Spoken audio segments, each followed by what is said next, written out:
所有的语言拢是感情的表达，所以母语是上界有感情、上界水的我希望讲台湾会当来推动这个母语。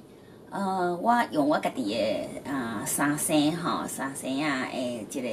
例来甲大家报告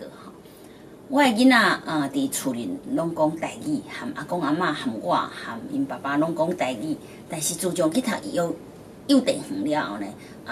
就开始互遐个囡仔拖去，就变开始讲华语、讲北京话。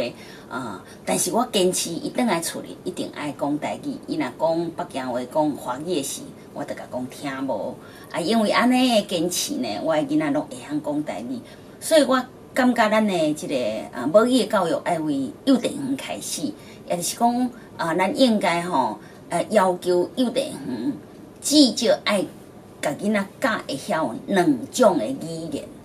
除了咱所有的华语以外呢，甚至无一定是华语。幼稚园内底应该爱教会晓囡仔至少母语甲一种的语言。我讲教会晓，就是伊爱真正有法度、有才调，用迄款的语言来做感情的表达，安尼才是成功的语言教育。我希望讲这个代志呢，会当赶紧来做，因为语言的物件，你若无安尼流传落去呢，真侪历史文化拢无法度流传落去。到甲咱发现有危机的时，才要来解救，定都袂赴这为全世界嘛有真侪案例会当看出来所以我期待大家做伙来努力，咱来互咱的母语永永远远会当流传落去。